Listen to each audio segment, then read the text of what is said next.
Assalamu alaikum everyone. This is Shumail Sajid, episode 7 Premier Side के साथ and another episode, another game week जिसका हम preview करेंगे और गेम वीक 4 का हम रिव्यू करेंगे और मुझे ज्वाइन करें आज अतल फ्रॉम इस्लामाबाद और Atal welcome to the show and good to have you back with sports side again. जी थैंक यू शुमाइल भाई for having me back.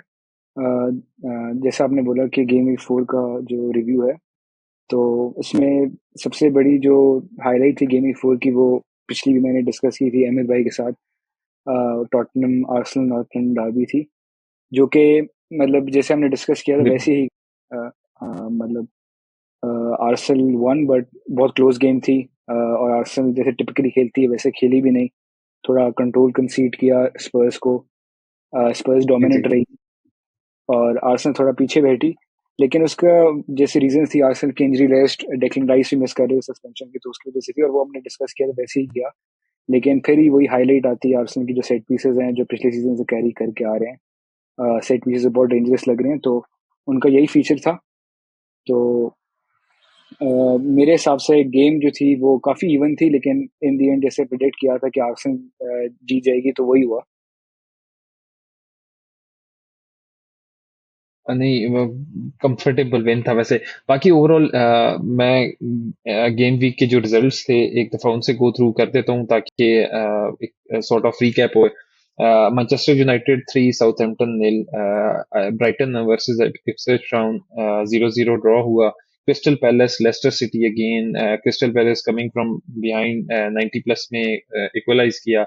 Waste Ham versus Fulham again 1-1 draw हुआ. अपसेट हुआ Liverpool against Nottingham unexpected Anfield पे, लेकिन Nottingham Forest winning it 1-0 while Brentford losing 2-1 to City.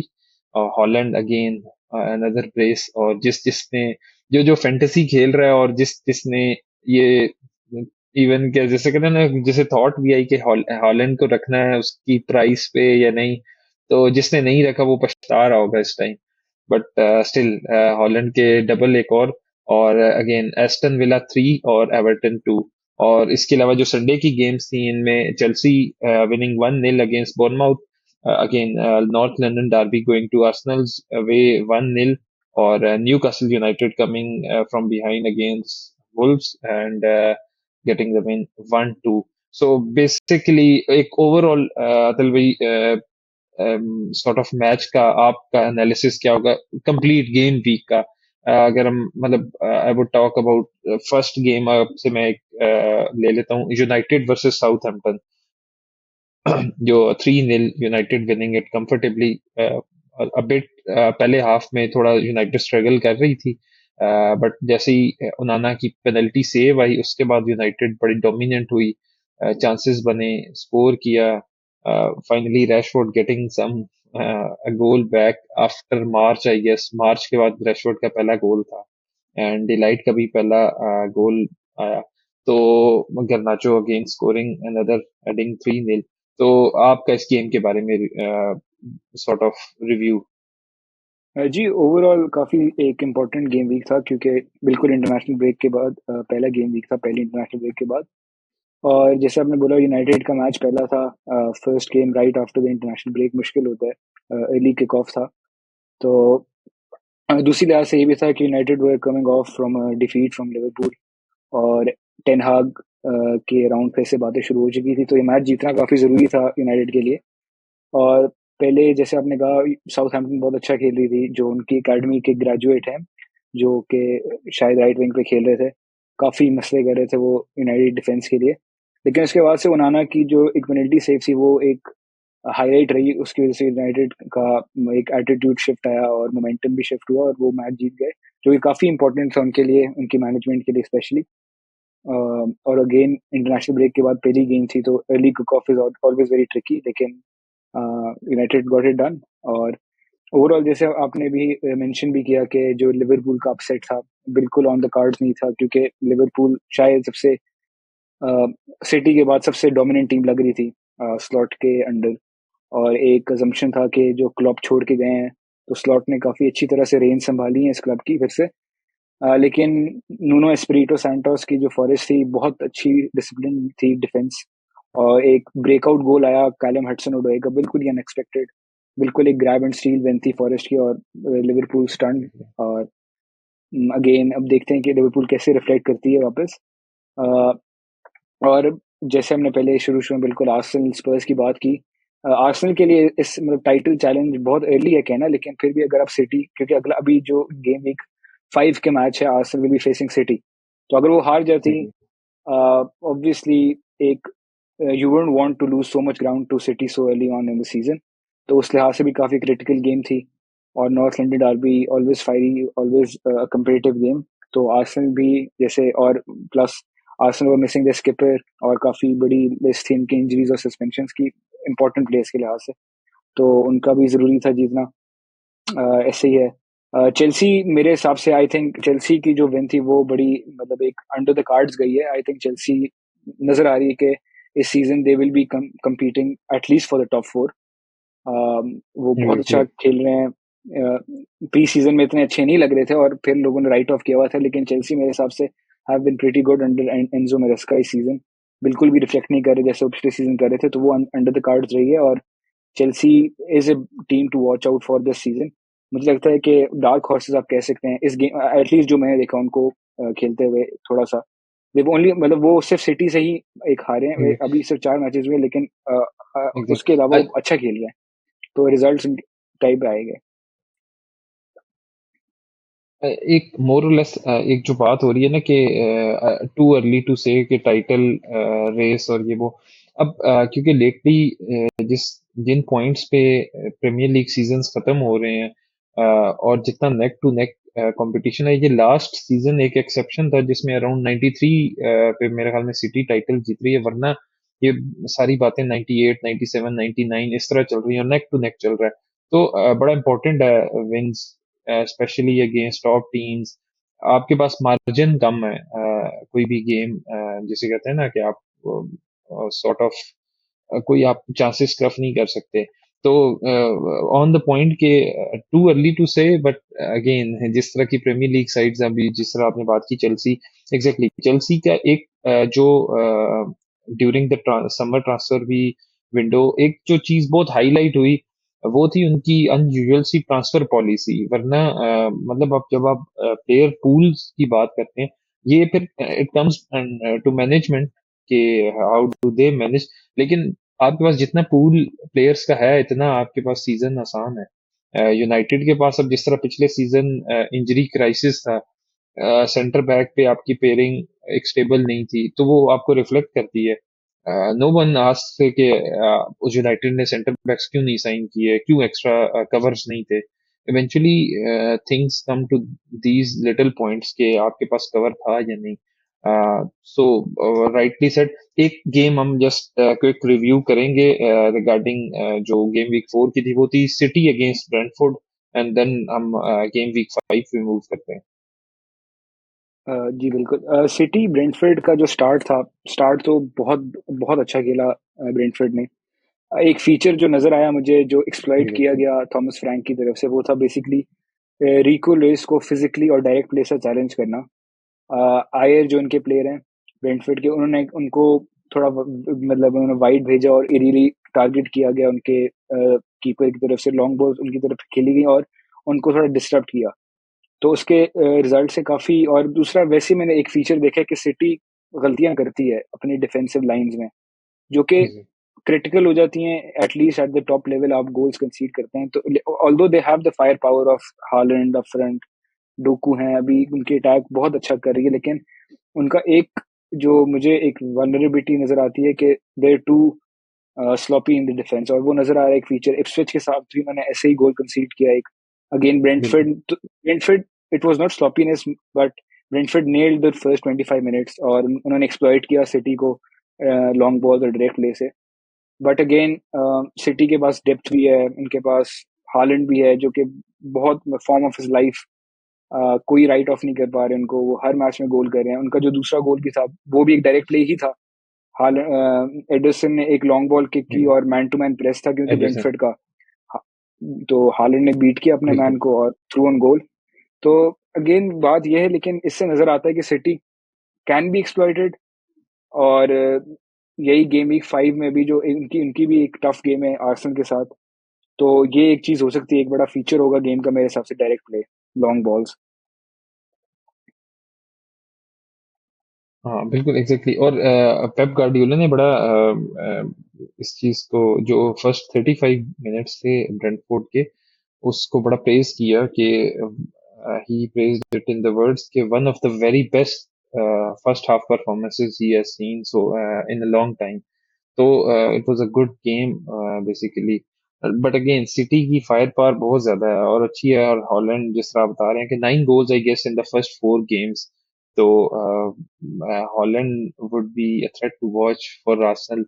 And but let's see, moving towards game week 5 matches के हम कुछ matches cover करेंगे। The first game is a London derby, West Ham versus Chelsea. A bit about that. जी, अभी Chelsea का मैंने mention किया, आपने भी बोला उनकी जो ट्रांसफर पॉलिसी थी। आप ऑफन क्रिटिसाइज कर सकते हैं कि ब्लोटेड स्क्वाड है, लेकिन प्लस भी आता है, आपके पास डेप्थ इतनी है। और एनजो शाये भी नहीं कर रहे, जो नजर आ रहा है मतलब जो भी मैचेस में वो सब्स्टिट्यूट्स अर्ली भी कर रहे हैं जहां उनको नजर आ रहे हैं, और मतलब वो यूज कर रहे हैं उस डेप्थ को। तो अगेन वेस्ट हैम भी उस तरह से किकिंग, मतलब हालांकि उनकी ट्रांसफर विंडो भी काफी अच्छी गई थी मेरे हिसाब से, लेकिन वो उस तरह फ्री फ्लोइंग नहीं कर रहे, जेल नहीं कर पा रही भी ऐसे टीम। तो मुझे लगता है कि Chelsea Chelsea is the favourites for this game again. और आई थिंक अभी तो उनके पास जो है एनकुंकू भी, एनकुंकू को अब, लेकिन उनका जो एक इशू आएगा वो होगा ऑब्वियसली जो जिस तरह वो यूज करते हैं अपने प्लेयर्स को। तो जैसे जैक्सन के पास स्ट्राइकर पे हैं, फिर इनकुंकू इनकुंकू की बात आती है, लेकिन पामर 10 खेलते हैं। तो उनके पास प्लेयर्स काफी हैं, लेकिन एक जो इशू उनके पास आ सकता है वो है जैसे आपने बोला कि ब्लोटेड स्क्वाड है, तो उस हिसाब से प्लेयर्स का कॉन्फिडेंस किस तरह होता है सफर, उनकी जगह जब सिक्योर नहीं होती तो वो नजर आता है एग्जैक्टली। कभी कभी पिच पे। तो ये एक चीज हो सकती है, लेकिन apart from that in this game I think Chelsea are the favourites to win this one.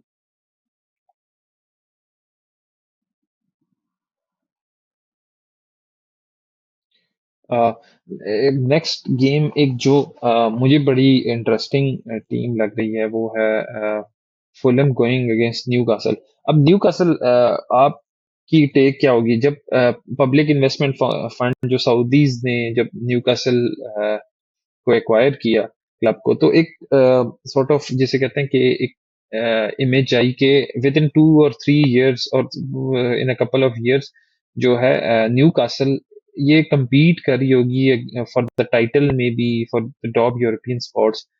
हमने देखा न्यूकासल चैंपियंस लीग के लिए भी क्वालिफाई किया, दे परफॉर्म गुड। जो लास्ट उनका चैंपियंस लीग था, मुश्किल ग्रुप, फिर भी they perform good. How do you see Newcastle United as a team, as a contender? Definitely अभी वो कोई टाइटल कंटेंडर नहीं है बिल्कुल, they are a bit far from that, लेकिन how do you see them as a team या their chances after this public investment acquisition? अब तो 2-3 साल हो गए हैं, लेकिन स्टिल आप इस चीज को कैसे देखते हो? बिल्कुल, आपने जैसे मेंशन किया पब्लिक इन्वेस्टमेंट, ऑल्दो इन्वेस्टमेंट आई भी है, नज़र भी आई है उनकी। आई थिंक पूरी की पूरी जो फर्स्ट 11 है, मेजॉरिटी चेंज हो चुकी है। लेकिन एक साइड पे आपको जो चीज़ देखनी पड़ेगी, साथ साथ एस्टन विला, ब्राइटन, इन क्लब्स की भी उसी ट्रेजेक्टरी में रिक्रूटमेंट गई है। और वो भी बहुत अच्छी साइनिंग्स उन्होंने की। ऑल्दो उनके पास उतना इन्वेस्टमेंट नहीं है, लेकिन उन्होंने बहुत अच्छा लेवरेज किया अपना स्काउटिंग नेटवर्क को, अपने रिक्रूटमेंट को। तो वो एक चैलेंज प्रूव होगा न्यूकासल के लिए। ऑल्दो मैं बिल्कुल एग्री करूंगा कि उनके पास क्वालिटी है, मैनेजर भी है जो कि उनको यूरोपियन स्पॉट्स एटलीस्ट compete कराए वहां पे। और इस सीजन भी वो अब इस सीजन भी अभी तक उनका वो फ्लेयर नजर नहीं आया, लेकिन they manage to get the job done. और एक फीचर नजर आ रहा है जरा, Eddie Howe is trying to play from the Exactly. Back, replicating the big six जो आप कह लें, या जो बड़े मैनेजर्स कर रहे हैं, तो ब्रेव कर रहे हैं वो उस तरह से। बाकी मतलब एक बेसिस तो ले हो गया है, और अब ऊपर से इन्वेस्टमेंट आएगी और प्लेयर्स आएंगे, तो obviously for the future you can see them may be playing champions league regularly. उन्होंने कर भी दिया एक बार, लेकिन अगेन मैं ये फिर से कहूंगा कि ब्राइटन और एस्टन विला जैसे ये दो क्लब्स हैं जिनकी रिक्रूटमेंट इतनी अच्छी रही है, जिन्होंने इतनी स्मार्ट साइनिंग्स, इतनी स्मार्ट डिसीजन लिए हैं, this could pose a problem for them competing in the Champions League or the European League spots. The next game जिस पे I would like to talk a bit is Liverpool versus Bournemouth. Liverpool coming from a defeat. एक early pressure इसलिए भी बनता है कि they are one of the title contenders जिन्होंने City के अगेंस्ट compete करना है या फॉर दैट मैटर आर्सेनल के अगेंस्ट compete करना है. उनके लिए कितना इतना अच्छा पॉजिटिव स्टार्ट था 3-3 फिर eventually losing one at home against Nottingham Forest. So a bit about Liverpool against Bournemouth. जी बिल्कुल, लिवरपूल अगेंस्ट बोर्नमouth एक अच्छा गेम रहेगा और जैसे आपने कहा टाइटल चैलेंजेस हैं तो उनके पास अगेन शुरू में ये बात हुई कि नेक टू नेक कितना है टाइटल. इट्स बहुत बहुत डिफिकल्ट है प्रीमियर लीग जीतना. जैसे सिटी है, आर्सेनल भी compete करी और लिवरपूल भी जाएगी. तो इम्पोर्टेंट गेम है कि कम बैक करना है उनको, वापस मोराल बूस्ट करना है, कॉन्फिडेंस वापस लाना है. लेकिन मैं एक चीज़ जो हाईलाइट करना चाहूँगा वो ये है कि जो जैसे आप बिल्कुल हम एग्री करेंगे कि पहले 3 मैचेस बहुत अच्छा खेले बहुत, लेकिन एक रियल टेस्ट कभी आया नहीं उनके पास. Exactly, United were exactly. Not good, Ipswich बिल्कुल. Were not good. तो जो पहला एक टेस्ट फेस किया आर्ने स्लॉट ने, दैट वाज फॉरेस्ट का लो ब्लॉक, और वो इतने अच्छे से नहीं कर पाए ब्रेक डाउन. सेकेंडली बोर्नमouth अगेन, बेशक उनके पास नाम उतने बड़े नहीं हैं इस टाइम पे, लेकिन उनके जो मैनेजर हैं उन्होंने बहुत अच्छा काम किया है. और अगेन उन्होंने चेल्सी को काफी तंग किया अभी जो पिछला गेम वीक गया, और they have been putting big results against the big teams. Iraola ने बहुत अच्छा किया इस मामले में. तो again it will be a test for Arne Slot. Brave खेलती है बोर्नमouth भी, तो देखने को अच्छी फुटबॉल देखने को मिलेगी. लेकिन आई स्टिल बिलीव कि Liverpool will go over the line, but it is again an important game as you highlighted. उन्हें अपना कॉन्फिडेंस वापस लाना होगा, और again they can not afford to lose 2 games in a row. Huge pressure would come on Arne Slot if अगर ये होता है. डेफिनेटली. और प्रीमियर लीग की जो एक जिसे कहते हैं ना खूबसूरती और प्रीमियर लीग का एक चार्म ही ये है कि जो अंडरडॉग स्टोरीज है वो बहुत ज्यादा है. और प्रीमियर लीग की कोई गेम आप वो एक डेफिनेट एक ऑन पेपर आप कॉल नहीं दे सकते कि ये एक स्ट्रेट फॉरवर्ड विन है फॉर लिवरपूल इवन. और ऐसा ही चलता आ रहा है हर सीजन में. और स्टिल हमने सीजन में भी कुछ इन 4 गेम वीक्स में भी हमने अपसेट्स देखे हैं. So you never know what happens. Next game, Crystal Palace against Manchester United. Last crystal palace की जो आउटिंग थी अगेंस्ट मैनचेस्टर यूनाइटेड वो थी 4-0 विन. यूनाइटेड के लिए एक बड़ी ह्यूमिलेटिंग डिफीट. लेकिन स्टिल अब coming towards this season United का season is very on and off सा. अभी तक लिवरपूल से जो हारे the score line didn't reflect the game properly. 3-0 Liverpool could have scored 5 or 6. और डेफिनेटली यूनाइटेड पे प्रेशर आता है. टेन हैग पे प्रेशर आ रहा है. इतने अर्ली सीजन में कॉल्स आई कि उसे इतना जो न्यू मैनेजमेंट है न्यू ओनरशिप है उन्होंने बैक किया इन ट्रांसफर मार्केट. और इस दफा हमें एक चेंज भी नजर आया यूनाइटेड की तरफ से in terms of the transfer policy. बड़े एप हेजर्ड और हेजी किस्म के ट्रांसफर्स होते थे. This year it has been a bit different. अच्छी साइनिंग्स थी. मल्टीपल ऑप्शंस पे गए. Good signings but again unlucky with a few injuries. But still United एक सोस हो रही है. Not too convincing apart then ये 2 गेम्स जो रिसेंटली आई हैं. लेकिन स्टिल इनकी जो अपोजिशन थी they weren't the you know biggest names. तो Crystal Palace at home against Manchester United still has power. How do you जी. see that game? ये बात बिल्कुल पिछले जो मैंने प्रीव्यू किया था उसमें भी हुई थी कि, और मैंने यही कहा था कि I think United has had the best transfer window amongst the Premier League clubs. और इसीलिए प्रेशर अब Exactly. टेन हाग पे बढ़ भी चुका है जो पिछले सीजन से आ रहा था. और आपने जैसे बोला यूनाइटेड आर नॉट कन्विंसिंग, बहुत ऑन एंड ऑफ से चल रहा है. कुछ हैं ब्राइट स्पार्क्स, अमार डियालो की आप बात कर सकते हैं जो कि बहुत अच्छा कर रहे हैं. गार्नाचो भी हैं जो अच्छा कर रहे हैं. मेरे हिसाब से द मेन प्रॉब्लम वही था जो पहले पिछले गेम वीक के प्रीव्यू में भी हाईलाइट किया गया था कि स्ट्रक्चर उनका जो है थोड़ा काम मांगता है. You can do a lot of recruitment, लेकिन अगर टेन हाग अपनी मिडफील्ड और जो उनका बिल्डअप है वो इतना डिसजॉइंटेड रखेंगे तो कोई भी प्लेयर आके उसको एकदम से हल नहीं कर पाएगा. वो अगर आप उगाटे को बीच में डाल दें, अगर आप वही स्ट्रक्चर करेंगे तो मसले आएंगे. फुल बैक सही से यूज नहीं हो रहे. अगेन जैसे मैंने कहा ब्राइट ब्राइट स्पार्क की बात, मजरावी बहुत अच्छा सेटलिंग कर चुके हैं. डिलाइट का भी गोल आ चुका है तो कॉन्फिडेंस होगा, एक टोटली नई डिफेंस नज़र आ रही है। और मेरे हिसाब से साउथहैम्पटन के गेम्स थोड़ा हमें बेहतर स्ट्रक्चर नज़र आया भी था। मैं देख रहा था कि फुल बैक ज़रा ज़्यादा इन्वर्ट कर रहे थे, कोबी मेनू को सपोर्ट कर रहे थे। उसके अलावा उगार्टे के आने के बाद एक मिडफील्ड में प्रेजेंस ज़रा बढ़ गई थी, एक सेंस से आप कह सकते हैं। लेकिन अगेन ऑन एंड ऑफ रहा है, कंसिस्टेंसी नहीं है। वही बात है कि इवन दो साउथहैम्पटन के अगेंस्ट ये चीज़ें नज़र आई, लेकिन कंसिस्टेंट बेसिस पे नज़र नहीं आ रही थी। लेकिन अगेन मैं मेरे हिसाब से इंजरीज की तरफ से थोड़ा अनलकी रहे हैं टेन हाग इन जनरल अपने पूरे टेन्योर में, लेकिन जस्टिफाई नहीं करते उनके रिजल्ट्स जो वो दे रहे हैं। एग्जैक्टली। अभी तो इनियोस ने काफ़ी ज़्यादा रिक्रूटमेंट उनके अंदर इन्वेस्ट भी किया है और कॉन्फिडेंस थोड़ा शो होता है इससे। तो इस लिहाज से I think United need to get back at getting results. और बात करते हैं इस गेम के अगर, तो Crystal Palace have also been very lacklustre. एडीएन के उन्होंने भी काफ़ी साइंस किए, लेकिन वो भी उस तरह से फ्री फ्लोइंग नहीं खेल पा रहे। लेकिन although they are rigid in terms of defence, तो मेरे हिसाब से, बट अगेन गेम ऐसी है कि यूनाइटेड में मुझे ये लगता है कि यूनाइटेड आर वेरी अनप्रेडिक्टेबल। मैं यूनाइटेड को हमेशा कंपेयर करता हूँ पाकिस्तानी क्रिकेट टीम के साथ, कि आप उनको कभी प्रिडिक्ट नहीं कर पाते। वो बड़े, they can bring their A game against lead teams और वो बहुत छोटी टीमों से हार सकते हैं। लेकिन still I think they have the quality and the fire power in the likes of Garnacho, Rashford, Bruno and Amad to win this game against Palace. और I think it should be an easy win, लेकिन अब देखते हैं। हाँ, of course it should be an easy win, लेकिन United ना वो against वही against they go against your expectations. लेकिन वही बात है कि असल में यूनाइटेड का एक जो बड़ा प्रॉब्लम है that is to somehow get the success. United fans वही वाली बात है कि अब इतना अरसा हो गया है, इम्पेशंस आ जाती है कि आप टाइटल नहीं लाए। आप एक चीज है कि आप टाइटल नहीं लाए, एक चीज है आप उसके लिए फाइट कर रहे हैं, वो भी नहीं फाइट हो रही। तो अंडरस्टैंडेबल क्यों मैनेजर्स पे इतना प्रेशर आता है। अगेन इतना बैक करने के बाद तो डेफिनेटली एक सॉर्ट ऑफ प्रेशर टैन हैग पे भी डेफिनेटली बनता है। And let's hope that they play convincingly. Southampton वाली गेम की आपने बात की, यस डेफिनेटली थोड़ा कन्विंसिंग स्ट्रक्चर था आफ्टर दैट उनाना पेनल्टी सेव। उससे पहले आपको बड़ा एक टेंगल्ड किस्म की मिडफील्ड नजर आ रही थी, एक डिसजॉइंटेड किस्म के फुल बैक्स, और मिडफील्ड में कोऑर्डिनेशन जो थी वो आपको आप लैक कर रहे थे। हैप हैजर्ड सी गेम चल रही थी, लेकिन इवेंचुअली वो अच्छे सेटल हुए। एंड देन जो second half more or less था और last 10 minutes of the first half वो काफी अच्छे गुजरे।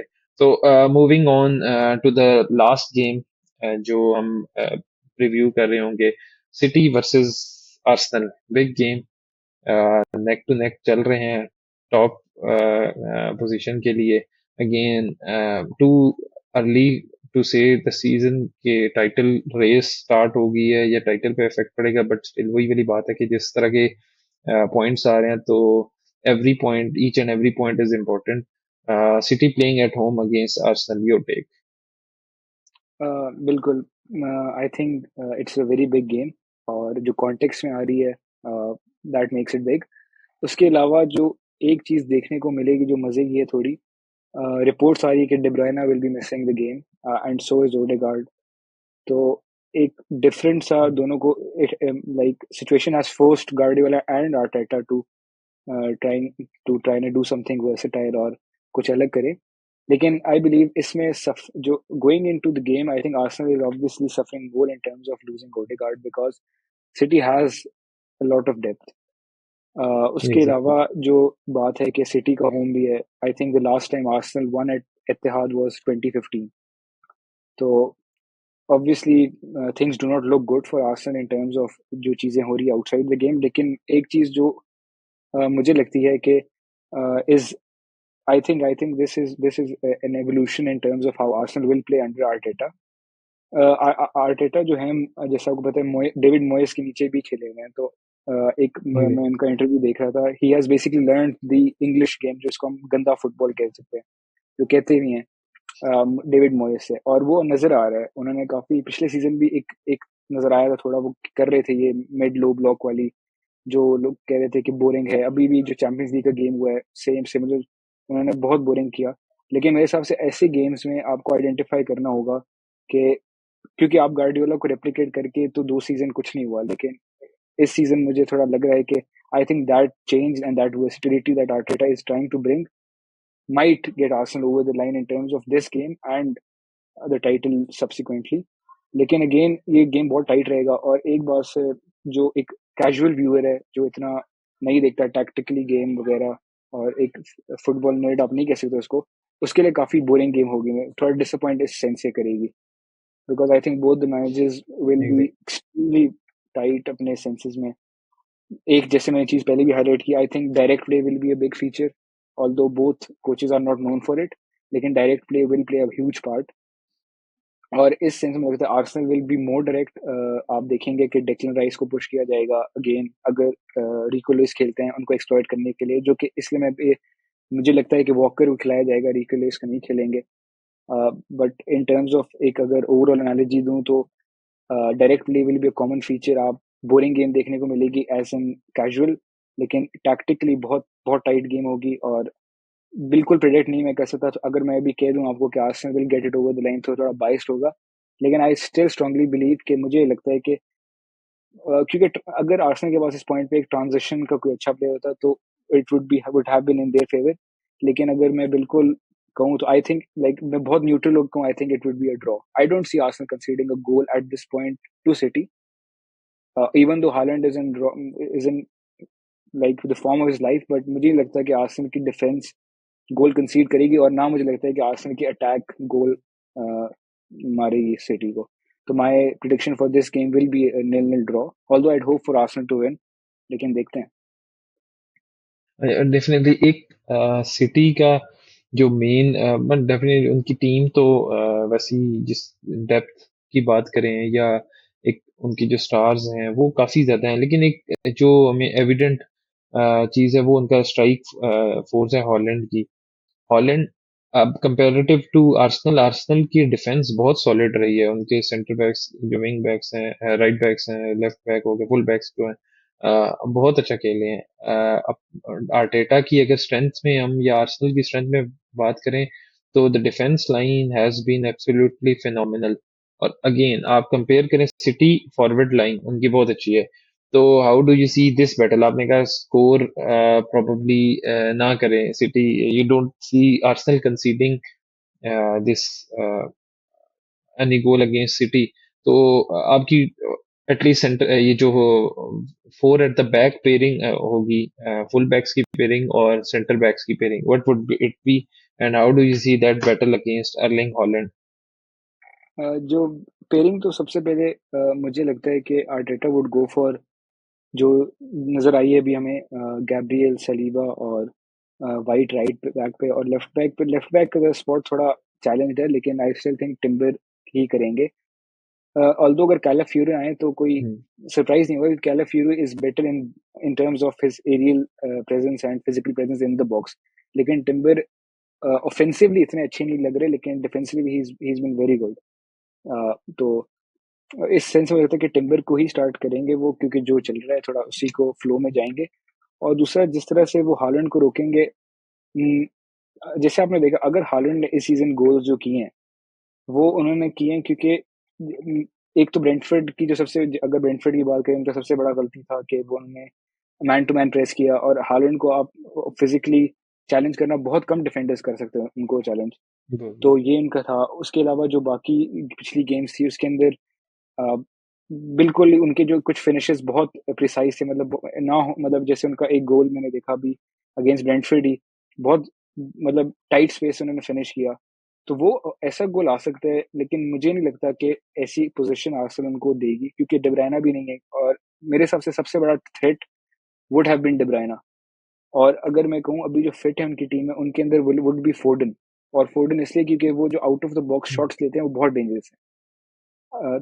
So that is the reason I'm saying that Haaland would not score against. I do not see Haaland and the Manchester City attack scoring against Arsenal, क्योंकि मुझे नजर नहीं आती कि आर्सेनल वो थोड़ी जो एक वल्नरेबिलिटी या एक स्विच ऑफ करती है डिफेंस लाइन वो नहीं देती, जैसे हमने देखा है। अगर वो, तो जब वो नहीं देती तो it gets difficult for Haaland to get into that zones and get the goals. और बिल्कुल क्रॉसेस पे भी बहुत फिजिकली डोमिनेंट है आर्सेनल की सेंटर बैक पेयरिंग। तो अनलेस समथिंग हैपेंस कि ऐसा कुछ हो, एक ब्रिलियंस हो, उसके अलावा I don't see them scoring so easily. Again set pieces की बात हो सकती है, लेकिन सेट पीसेस पे I think Arsenal has an as over city in terms of both boxes. So that is the reason I don't see City scoring easily against Arsenal. I still think Foden could be a threat. Foden's shots outside the boxes can be a threat. But apart from that, I'm not worried about. But obviously, you have to worry about Haaland, but in terms of the defense you have, I wouldn't worry that much about Haaland's presence in the box. Nice. That is some confidence coming from an Arsenal fan against City. But still, best of luck.